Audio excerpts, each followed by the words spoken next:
esto, pero vamos a tratar de entender todo lo hecho. Yo quiero compartir un pasaje que acabo de compartir en la iglesia, precisamente hablando de corrupción, hablando de un corazón corrupto, ¿verdad? Hablando de integridad, quizás por el otro lado, ¿verdad? Pero yo quiero que vayamos al libro de Juan. Abran todos, por favor, su Biblia en el libro de Juan. Ahora tú me dirás, ¿por qué Juan, Checho? Porque es el Evangelio, es el libro que estamos desarrollando en Vida Nueva, Guatemala. Es el Evangelio de Juan. Y lo comenzamos hace aproximadamente unos 4 meses y vamos precisamente por aquí, más o menos, ¿verdad? El capítulo 2. Vente conmigo, por favor, al versículo 13 y vamos a leer del 13 al 17.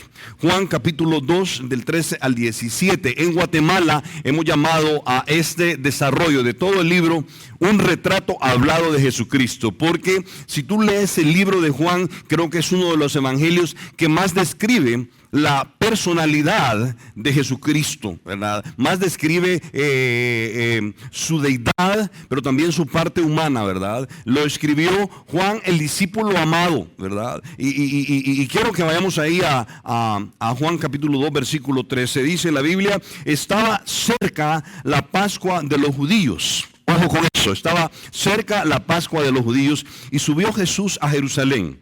Y halló en el templo a los que vendían bueyes, ovejas y palomas, y a los cambistas ahí sentados.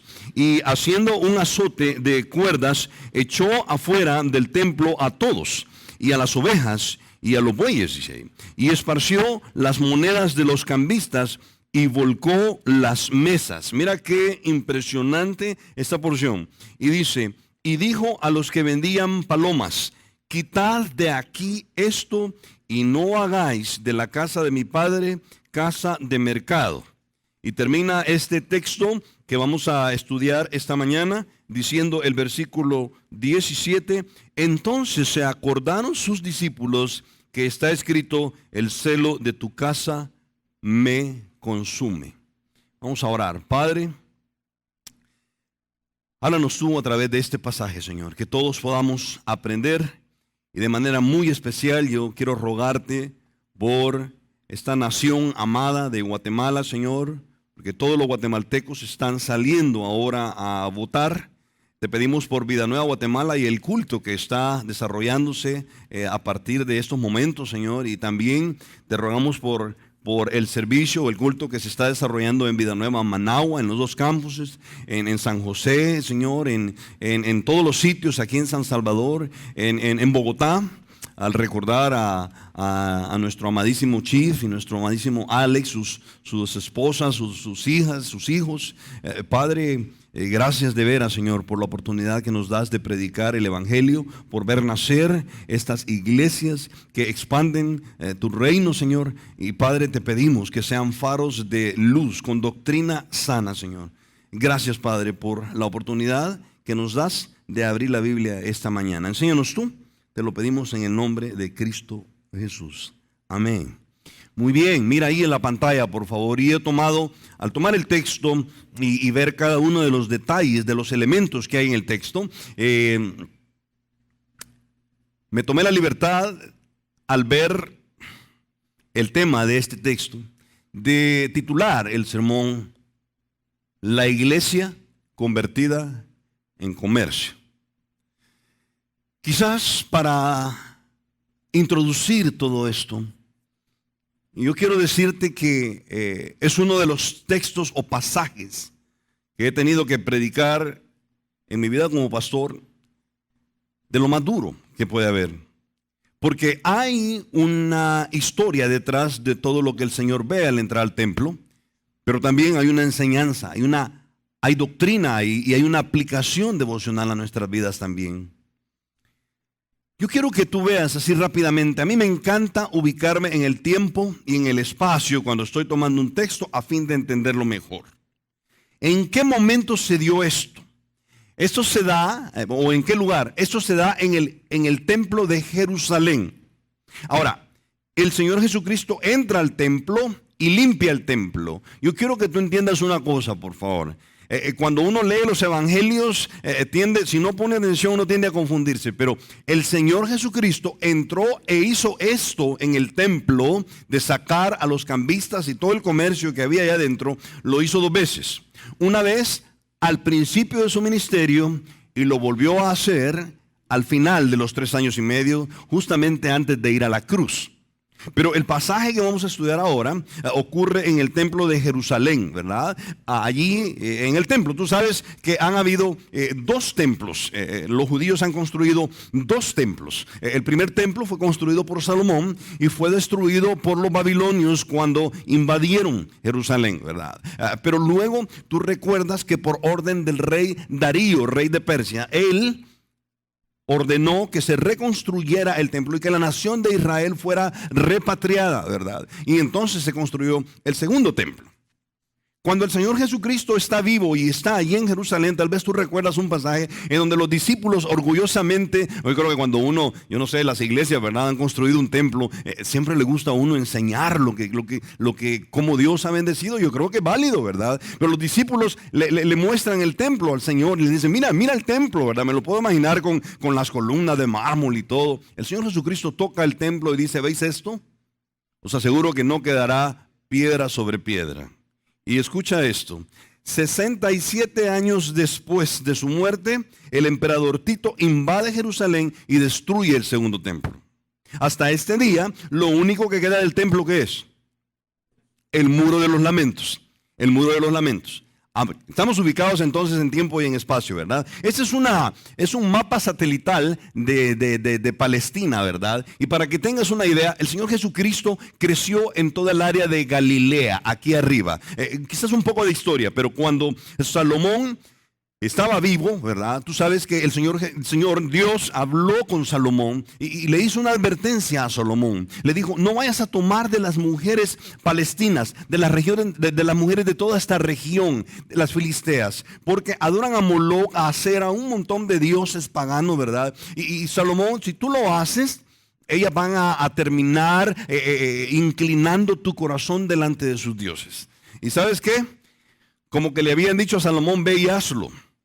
Porque en los últimos años Salomón efectivamente toma de las mujeres palestinas. Y estas mujeres terminan inclinando. Tú sabes que los últimos años de Salomón fueron exageradamente tristes. Fueron tristes porque él terminó adorando a otros dioses y dejó de adorar al Dios verdadero. Muy triste. Y Dios le había hecho una advertencia. Si tú lo haces, Salomón, entonces yo voy a dividir el reino cuando tú mueras. ¿Y sabes qué? Dicho y hecho. Cuando Salomón muere, entonces el reino queda dividido. Uno de sus hijos se apodera del reino que se conoce como el reino del norte, que está aquí arriba, ¿verdad? Precisamente donde está Galilea hoy en día, ¿verdad? Y ahí quedaron 10 tribus de las 12 tribus de Israel. Pero aquí abajo, a esto se llamó el reino del sur, precisamente por la posición geográfica, y en el reino del sur quedaron 2 tribus, Judá y Benjamín. Ahora tú recuerdas que los padres del Señor Jesucristo, ¿verdad? María y su padre adoptivo, padre terrenal, que es José, crecieron o se habitaron en Galilea. Y tú tal vez recuerdas que por orden de Augusto César se ordena un censo, y entonces María y José tienen que descender a la ciudad de donde ellos eran y van a Belén.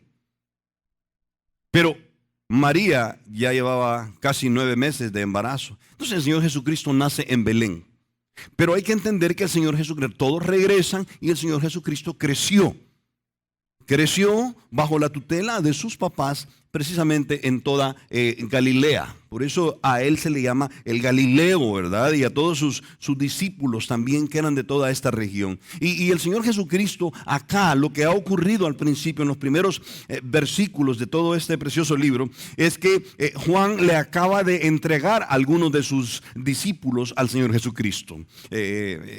Juan, el Bautista, dice, he aquí el Cordero de Dios. Él es. Entonces lo siguen 2 de sus discípulos, y ellos empiezan a llamar a otros, ¿verdad? Andrés y Juan, muy probablemente. Andrés era uno de ellos, Juan muy probablemente el escritor del libro del segundo. Pero Andrés va a llamar a su hermano, ¿verdad? Va a llamar a Simón Pedro y le dice, hemos hallado al Mesías. Y llega Pedro, ¿verdad? Y es cuando el Señor le dice, tú eres Simón, hijo de Jonás, y será llamado Pedro, que quiere decir piedra. El hombre era tosco, el Señor tenía su humor.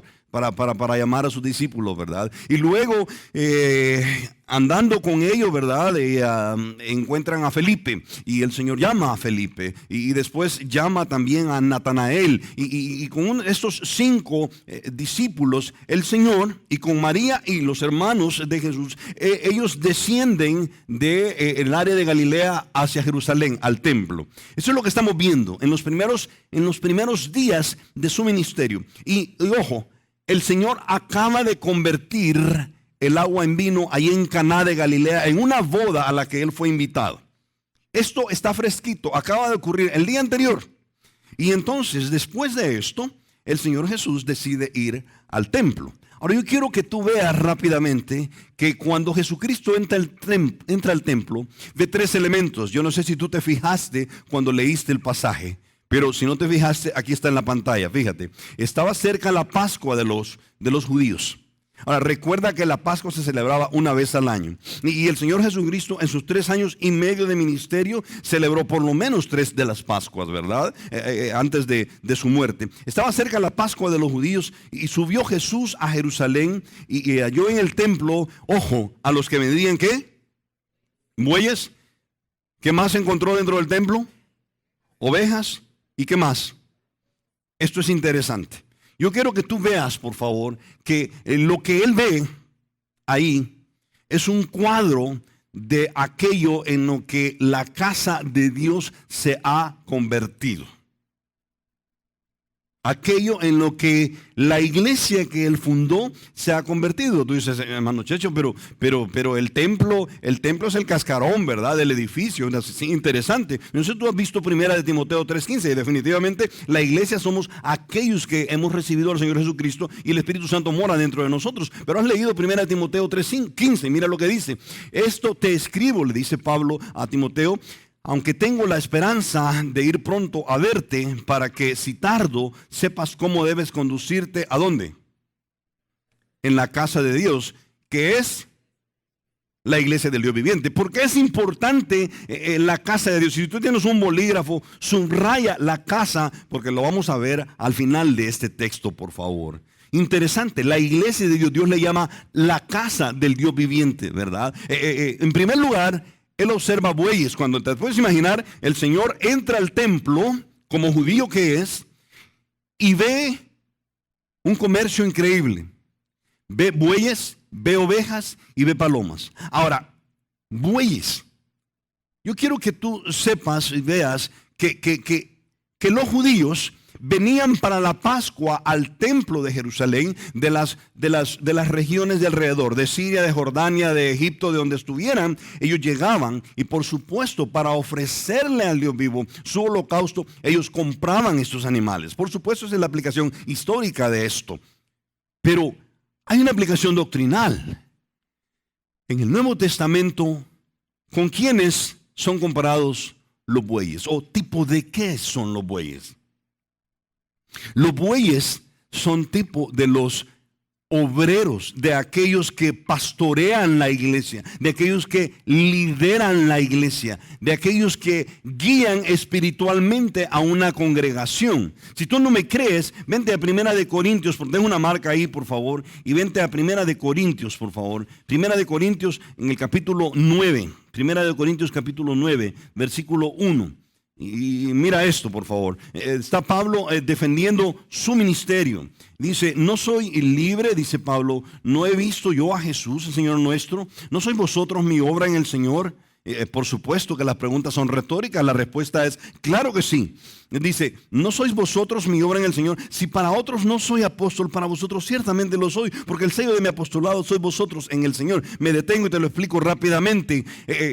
La iglesia de Corinto era una iglesia emproblemada, llena de un montón de cosas carnales, para serte muy honesto. Y cuando Pablo escribe la primera carta a los Corintios, una carta correctiva, casi cada capítulo corrige un problema carnal de los Corintios. Y uno de los problemas que tenían los Corintios es que no reconocían el apostolado de Pablo, por lo menos un sector de la iglesia. Y Pablo tiene que defender su ministerio y su apostolado, por supuesto. Mira, versículo 3, contra los que me acusan, esta es mi defensa.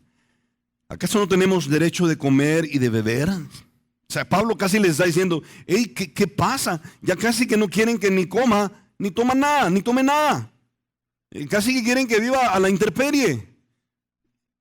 Y dice Pablo, no tenemos derecho de traer con nosotros a una hermana por mujer, como también los otros apóstoles y los hermanos del Señor, y Cefas, que es Pedro, por supuesto.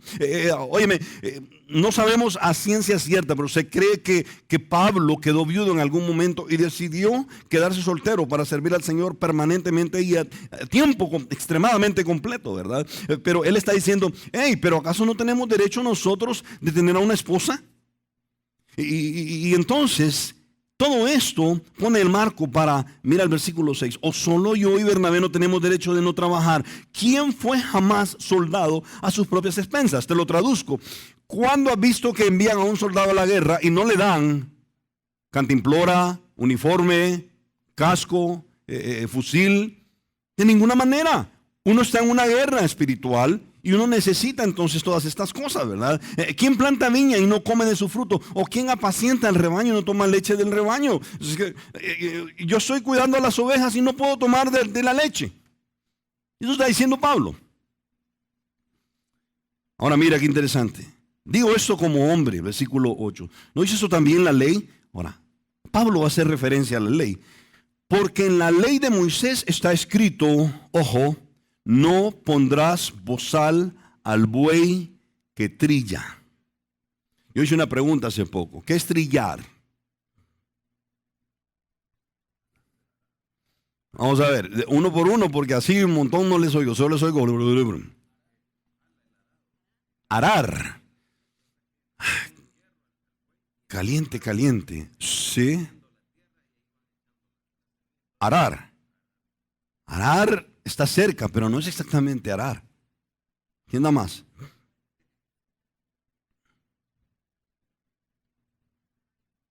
Sacar el fruto. Sacar el fruto, ¿cómo? Sí, está cerca. Trillándolo. Ajá. Fíjate. Trillar es moler. Trillar es destripar para sacar el jugo de algo. En la antigüedad se ponía una piedra de molino en el centro, se ponía una especie de viga, se amarraba un buey de este lado y un buey viendo para allá y un buey viendo para acá, y una especie de círculo.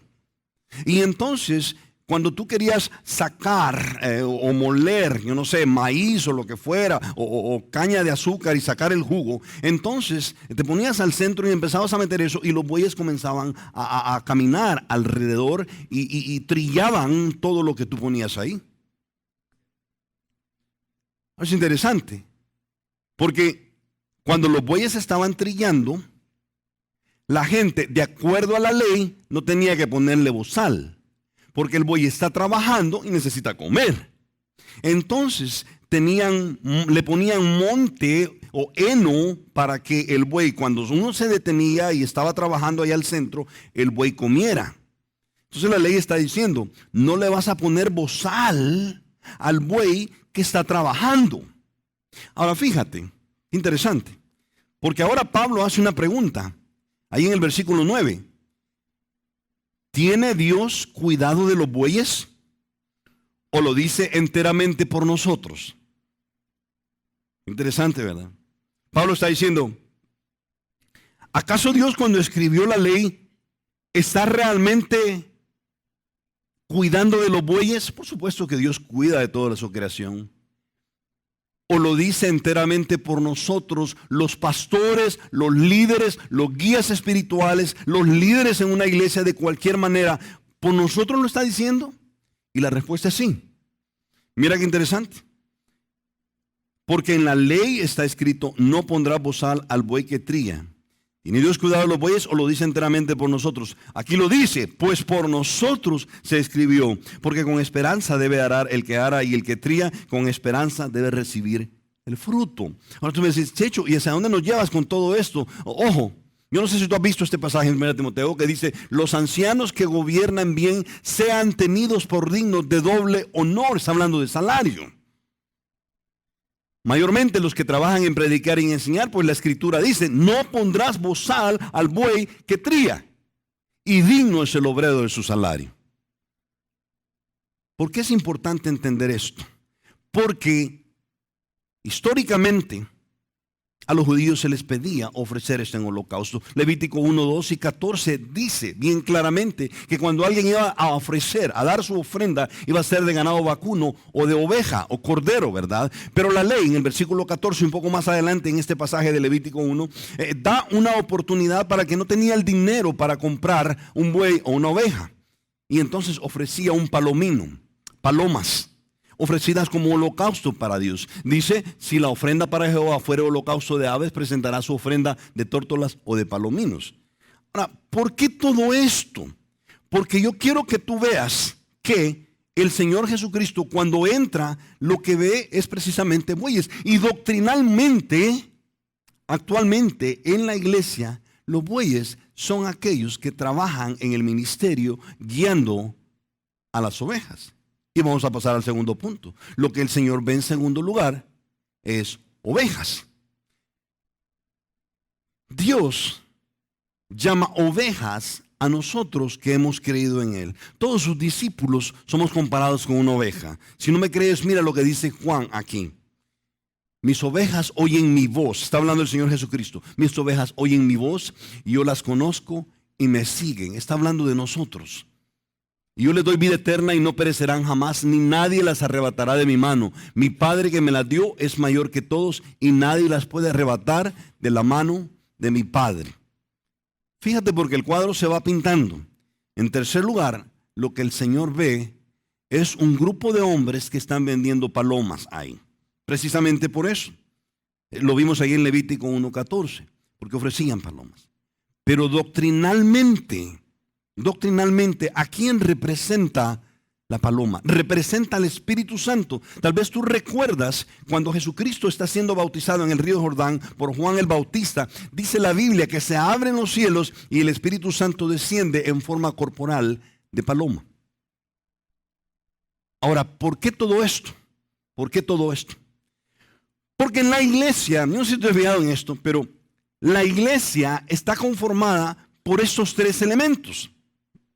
Por bueyes, por ovejas y el Espíritu Santo, que vive dentro del creyente. Yo creo que no necesito explicar eso, pero tú lo sabes muy bien, que el día que tú recibiste a Jesucristo, dice la Biblia, fuiste sellado con el Espíritu Santo de la promesa. ¿Cuál promesa? La promesa que Jesucristo le hizo a sus discípulos antes de morir, de que no los iba a dejar huérfanos y que iba a enviar al Espíritu Santo. Pero también 1 Corintios, en el capítulo 6, 19, dice, o ignoráis que vuestro templo, está hablando, vuestro cuerpo, está hablando del cuerpo, es templo del Espíritu Santo, el cual está dentro de vosotros y el cual tenéis de Dios, y ya no sois vuestros. Tú ya no eres dueño de tu vida, no eres dueño de tu cuerpo, todo le pertenece a Dios.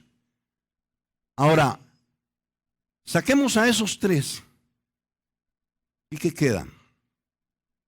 Yo te hago esa pregunta esa mañana.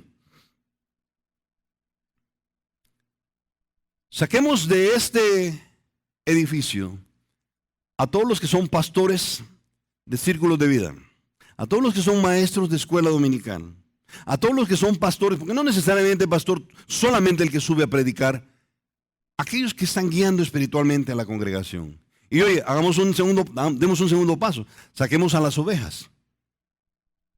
Y por supuesto, al sacar las ovejas, hoy en día, doctrinalmente, va el Espíritu Santo para afuera. ¿Qué queda? ¿Qué queda?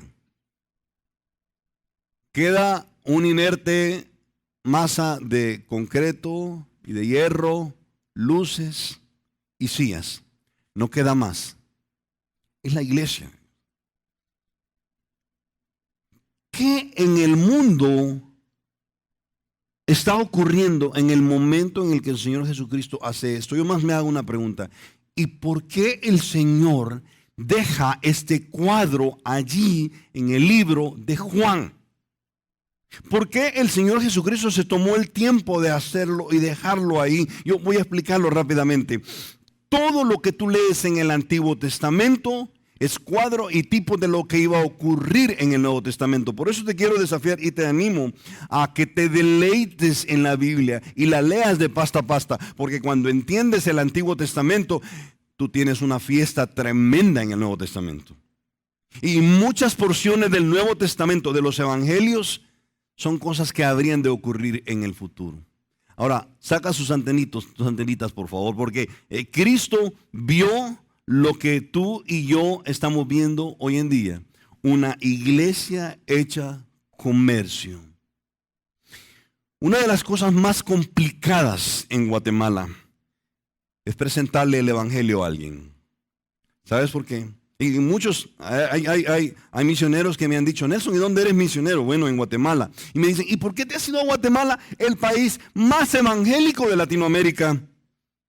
Yo siempre respondo educadamente a esto, es una falacia, es una mentira. Porque lo que el guatemalteco es, que se dice que el 35-40% de la población guatemalteca es creyente. Pero lo que el guatemalteco ha escuchado es el evangelio de la prosperidad. Un evangelio de siembre y usted va a ser bendecido. Dele a Dios su salario por un año y entonces Dios lo va a sacar completamente de sus deudas. Oye, y no me malinterpretes, hay una prosperidad sana que está en 2 de Corintios. El que siembra escasamente va a recoger escasamente. Y el que siembra generosamente, Dios le va a dar un montón. Cada uno dé como produce en su corazón, no con tristeza ni por necesidad, porque Dios ama al dador alegre. Por supuesto que eso está ahí. Pero una cosa es eso y otra cosa es hacer comercio con un principio tan sano como el de 2 de Corintios. Si tú vienes a Guatemala, te vas a dar cuenta que hay 4 iglesias grandísimas, pero grandísimas. Y lo único que predican es dinero, dinero, dinero y dinero. Tú te sientas, te lo digo porque yo lo he hecho para comprobarlo y que nadie me lo cuente, pero tú te sientas en una de las sillas y oyes a los pastores abrir la Biblia y van a predicar Génesis 1:1. En el principio creó Dios los cielos y la tierra. Y sabes, ven dinero ahí. Y predican dinero ahí. No, sí que cuando hizo la tierra, ahí había oro, ahí había plata. Estaba bendiciendo al hombre oro. Y entonces terminan diciendo al final del mensaje, de todo su dinero, por favor. Es lo más complejo que hemos encontrado hoy en día. Y hay una corrupción. Óyeme, vemos, el mundo está corrupto, el mundo está patas arriba. Yo creo que ni necesitamos explicarlo. Tú sabes lo que está ocurriendo hoy en día a nivel mundial. Me encanta que el Señor Jesucristo atienda a esta boda en Caná de Galilea, porque Él estaba con eso diciendo, ese es el tipo de boda correcto. Pero al Señor Jesucristo le preguntaron, dinos, ¿cómo van a ser los tiempos cuando tú vengas? ¿Qué señales habrán de tu venida? Y el Señor Jesucristo dijo, como en los tiempos antes del diluvio, como en los tiempos de Noé, donde la gente estaba casándose y dando en casamiento, así será mi venida. Ahora tú dirás, pues sí, pero ¿y no siempre se ha casado la gente y se ha dado en casamiento? Pues, entonces, esa frase, se estarán dando en casamiento, estoy convencido que ese tipo de casamiento es un tipo de casamiento anormal. Y tú sabes lo que ha ocurrido en Estados Unidos. Y óyeme, eso no va a parar, eso va a ser mundial. Estaba leyendo hace poco un artículo en donde Rusia está aprobando el matrimonio de 3. Nishe Rochal, una hermana de Iglesia Bautista Vida Nueva Guatemala, acaba de ir a Europa y viene espantada de lo que acaba de ver. El Parlamento Europeo, en la semana que estaba ella allí, aprobó que la relación sexual entre un papá y una hija ya no es delito si ambos firman que están de mutuo acuerdo. Irán, tú lo sabes, ha aprobado que un adulto puede casarse con una niña de 8 años para arriba. Estamos viendo la corrupción de las corrupciones, como en los tiempos antes de Noé, que estaban casándose y dándose en casamiento, así será mi venida. Qué tremendo. Pero ¿sabes qué? Está bien que el mundo sea así, pero que la iglesia de Dios, la última isla de esperanza que hay en este mundo, esté corrupta, está fuera de lugar.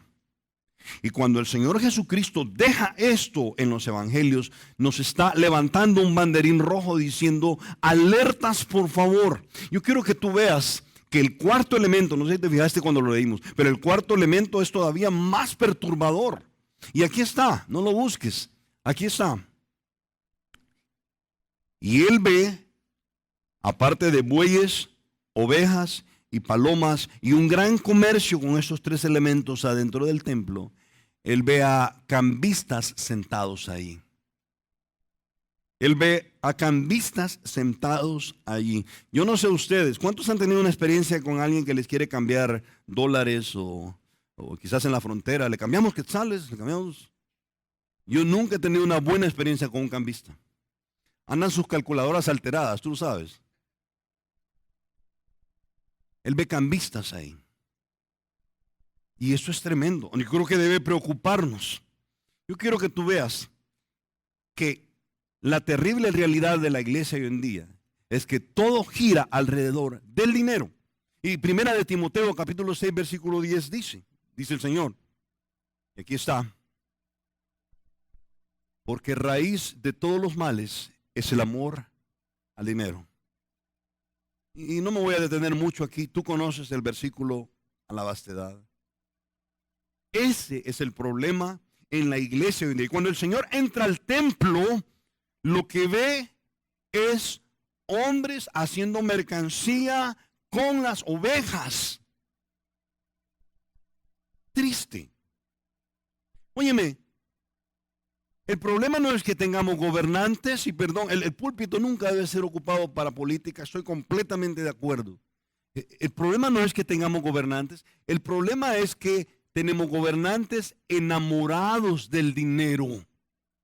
Y no solo en Guatemala, en El Salvador también. Y no solo en El Salvador, en Latinoamérica. Y no solo en Latinoamérica, ahora en todo el mundo. El problema no es que tenemos pastores. El problema es que tenemos pastores enamorados del dinero. Enamorados del comercio.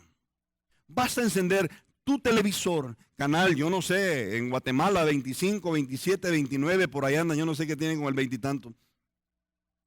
Pero lo único que ves es envíe su dinero, envíe su dinero, envíe su dinero. Y la iglesia que Cristo fundó, ha dejado a un lado, ha dejado de predicar que Cristo murió, resucitó y puede perdonar pecados. Hemos dejado de predicar que existe un infierno real y que existe un cielo. Y lo único que se está predicando es dinero, dinero, dinero. El resultado, y perdón si te suena estirado lo que voy a decir, pero yo cuando leo este pasaje, veo a bueyes haciendo mercancía de las ovejas y vendiendo al Espíritu Santo. Ven a Guatemala y lo que vas a oír en las iglesias hoy en día es un tiempo de alabanzas y luego pase adelante, pase adelante. Está enfermo, pase adelante, yo lo sano, y cae al suelo. Y cuando se levanta, lo primero que le dicen, ahora deme todo su dinero. Eso es lo que escuchas. Cuando tú quieres presentar la sana doctrina, el verdadero evangelio, la gente sale corriendo. Porque lo que dicen es, lo que quiere es mi dinero. Terrible, terrible. Pedro nos lo advirtió. Y tú conoces la escritura, pero hubo también falsos profetas entre el pueblo, como habrá entre vosotros falsos maestros, que introducirán encubiertamente herejías destructoras y aún negarán al Señor que los rescató, atrayendo sobre sí mismo destrucción repentina. Pero mira lo que dice el siguiente versículo. No sé cuántos habían leído esto alguna vez. Y muchos seguirán sus disoluciones, por causa de los cuales el camino de la verdad será blasfemado. Y te lo he dejado en blanco. Y por avaricia, que es el deseo desmedido de obtener riquezas, por avaricias, los líderes espirituales harán mercadería ¿de quiénes? ¿De quiénes? De ustedes, los creyentes, está diciendo Pedro, con palabras engañosas. Hermanos, yo estoy terminando. Con razón, con toda la razón, al Señor le repugna la escena, porque el perdón y la salvación nada tiene que ver con dinero, nada. Mira el versículo 15, con razón el Señor entra y haciendo un azote de cuerdas, es decir, Él hizo una especie de látigo. El Señor está indignado. Echó fuera del templo a todos, y las ovejas, y los bueyes, y esparció las monedas de los cambistas y volcó las mesas. ¿Te puedes imaginar la escena? El Señor entra y lo primero que piensa es, este lugar que supuestamente es un lugar en donde la gente va a venir para buscarme a mí, para encontrarse conmigo, está hecho comercio. El Señor Jesús deja esto en los evangelios para advertirnos de algo que ahora tú y yo estamos viendo. Yo quiero que tú veas rápido, por favor, que la segunda vez que limpia el templo, al final de su vida, yo te dije, fueron 2 veces, usa una frase categórica, ahí en Mateo 21, 12 y 13. Y yo te voy a decir, a mí me pone la carne de gallina cuando lo leo.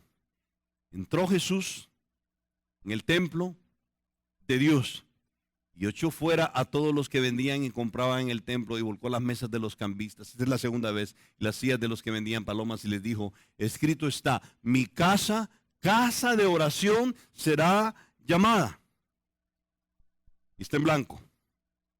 Mas vosotros la habéis hecho cueva de ladrones. Qué impresionante. Eso es lo que ahora vemos. Y yo no quiero sonar rudo al estar enseñando esto, pero es una realidad. Yo quiero que observes que saca a todos, pero cuando están las palomas que representan al Espíritu Santo, le da un trato diferente.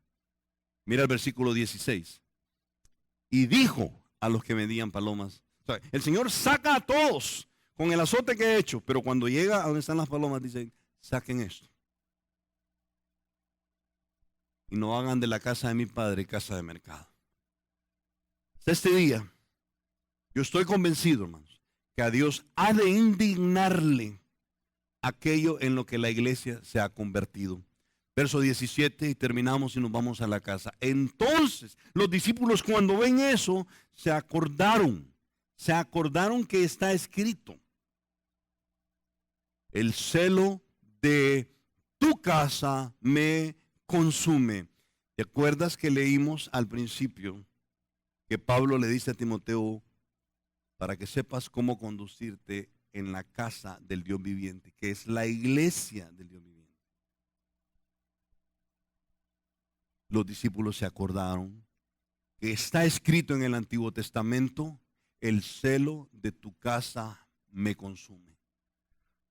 Óyeme, termino con esto. Muchos de ustedes quizás han comenzado a venir a Vida Nueva.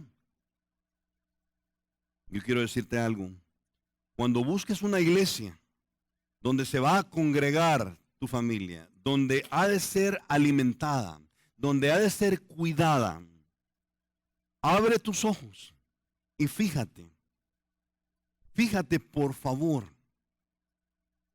que sea una iglesia donde no van a ser mercancía de ti, ni de tu esposa, ni de tus hijos. Yo doy gracias a Dios tremendamente por Vida Nueva. Y no lo digo solo porque yo sea Vida Nueva, pero doy gracias a Dios por las iglesias Vida Nueva. Yo puedo meter mis manos al fuego por sus líderes, por sus pastores, porque son hombres temerosos de Dios y que detestan la avaricia. ¿Sabes? La iglesia es un hospital. La iglesia es un hospital. ¿Por qué es un hospital?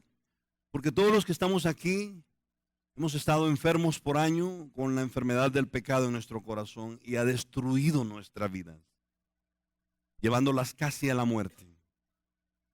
Pero cuando uno encuentra a Cristo, es como un hospital la iglesia, en donde hay vidas que están siendo reconstruidas acá mismo. Tu misma vida está siendo reconstruida hoy. Y qué bendición cuando encuentras a gente que trabaja en el hospital, que se dedica a cuidar de ti, honestamente, sin truco, sin falsedad. Cuando uno va a escoger la iglesia, donde va a congregar a su familia. En estos tiempos, al final, yo estoy convencido, hermanos, que estamos en el filo de los tiempos y estoy convencido que el Señor está más cerca de regresar que nunca antes. Pero cuando uno busca una iglesia para congregarse mientras Él viene, estoy convencido que es como buscar al médico de la familia. Yo no creo que te vas a meter donde un médico que cuando sale de su clínica para recibirte lo encuentras con la gabacha toda sucia, borracho y despeinado y ni se ha bañado y pase adelante, yo lo voy a atender. Yo no me dejaría atender por alguien así. Cuando busques una familia, y esta es la aplicación devocional de todo esto, busques una iglesia de quienes van a cuidar espiritualmente de tus hijos adolescentes, de tus hijos pequeños, de tu esposa, de ti mismo, que sea una iglesia en donde no hacen mercancía de la gente. Impresionante. Este pasaje fue escrito hace aproximadamente 2000 años y el Señor lo deja ahí para que levantemos una bandera roja y tengamos cuidado. Hermanos, amados, cuiden de Vida Nueva San Salvador, tal y como lo han hecho hasta ahora. Yo amo a Steve y a Julio, a todos los pastores acá, y meto mis manos al fuego por ellos. Y sigan haciéndolo, sigan cuidando esta iglesia, que siga siendo un lugar donde nunca se convierta todo esto en un negocio. Vamos a orar. Padre, gracias por la oportunidad que nos das de abrir tu palabra y de aprender de ella, Señor. Impresionante que dejaste este pasaje ahí, Señor.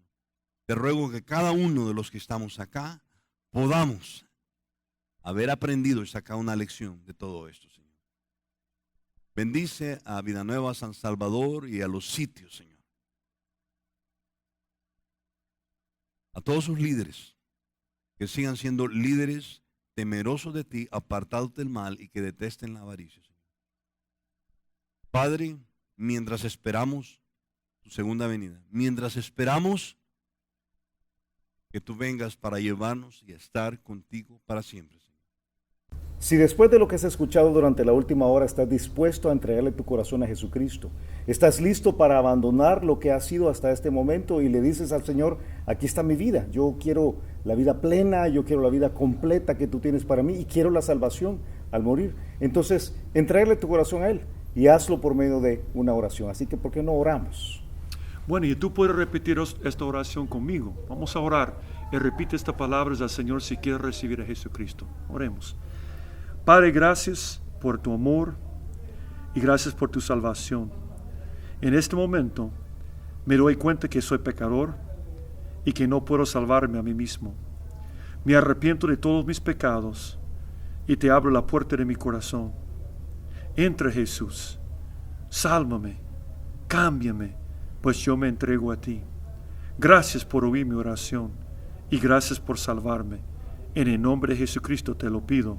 Amén. Si te gustó el mensaje, queremos aprovechar para invitarte a nuestra iglesia. Aquí puedes aprender más acerca de Dios, más acerca de los planes que tiene para ti también. Así que ven a la iglesia donde puedes aprender más acerca de la Biblia. Será para nosotros un placer recibirte en el campus Miralvalle, en Crown Plaza, en Lourdes o en Apopa. Y si vienes porque has visto una de estos videos, y yo te pido que te presentes con nosotros, que nos busques a cualquiera de los dos al final de los cultos y con mucho gusto te vamos a recibir. Que Dios te bendiga.